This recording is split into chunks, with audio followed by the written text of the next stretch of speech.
Here's our last backpack. This is the Osprey Porter 46, and this backpack is the largest of all the backpacks. It's the cheapest of all the backpacks that we've ordered. Not the cheapest quality, but just by price. And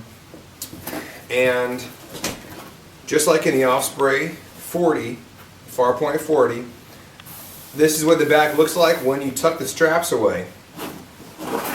You can undo the top here, and hidden inside are your shoulder straps, which are not as good quality as I would say the Tortuga and the Farpoint 40. They just feel they're made of a different material and maybe not as much padding.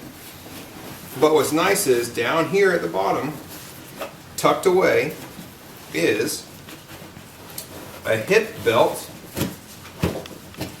on both sides here.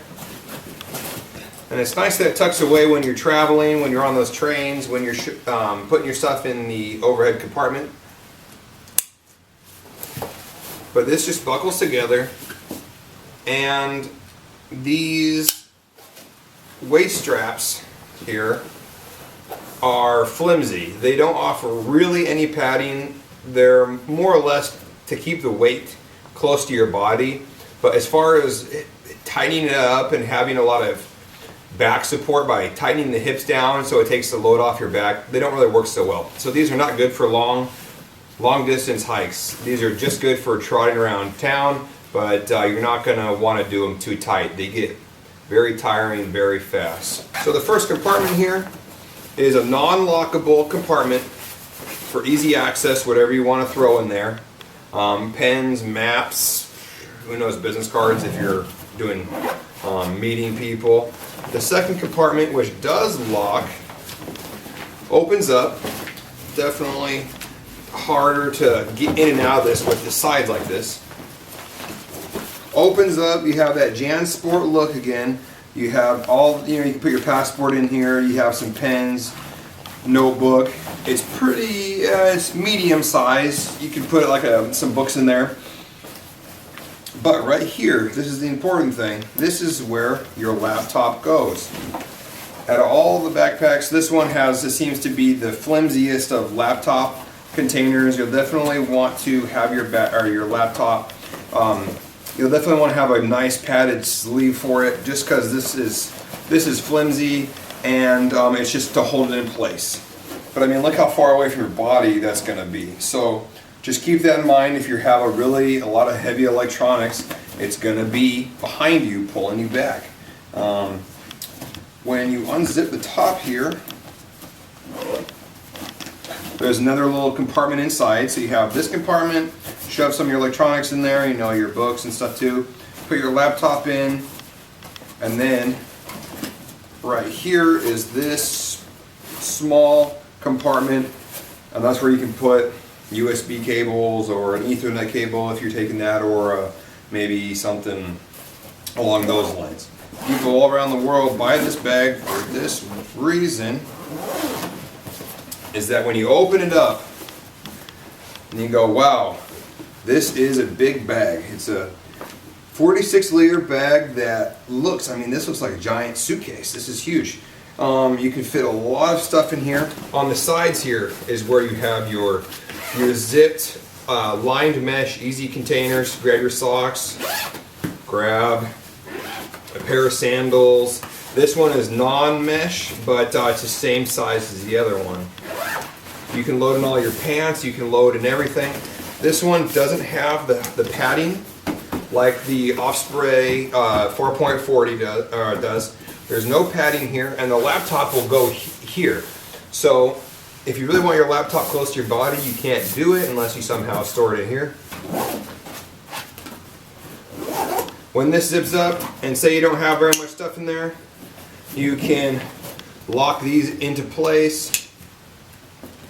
You can lock it down here, just in the front if you wanted to, or you can take them, expand them out, and go all the way across. This one all the way across. Pull them tight.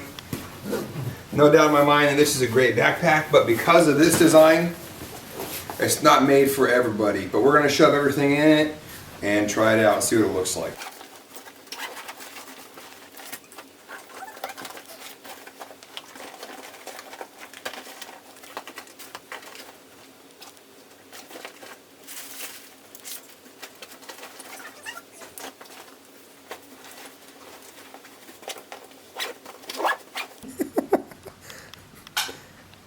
Tighten those shoulder straps down.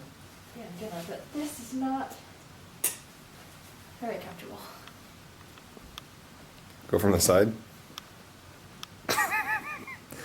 It's ridiculous. Yeah. Here, I'll try. It's also not. It can hold a lot. It can really go for a long time if you want to take a suitcase instead of a backpack. But the problem with so much stuff is you're sacrificing comfortability. This is barely any padding. This has barely any padding. Now we could adjust this a little bit to make it to fit closer to the body, but even then it's not going to be as comfortable. This still has, 15 pounds. It may look, okay on me, but on her, it's going to be impossible to use this. We have 4 bags, all which are great, but all suit different people and for different trips and different travels. So my personal favorite for myself is going to be the Osprey bag, which is not that one, it's this one. The reason why I like the Osprey is because I love hiking and I need that support for my hips, and I may do a lot of hikes when we're traveling. I don't carry a lot of stuff, but I really need that hip support because I'm going to be carrying more stuff than her as well. So if I'm carrying, say, 20 pounds, maybe even more, maybe 25 pounds, if I have like gear, extra climbing gear and stuff like that, then I'm definitely going to want a pack that can hold it, but also give me that hip support. This bag is really awesome. It's also the middle priced one, which is great. All these bags are under $200, which is awesome. The least favorite for both of us, I would say, and especially me, is going to be the Osprey Porter 46. And if you take really, really discount airlines, I know Wizz Air comes to mind and a few others throughout Europe, this bag will definitely not fit. They're going to look at it, they're going to want to weigh it, they're going to want to check it, and it may meet the weight requirements, but fitting it under your seat is nearly impossible.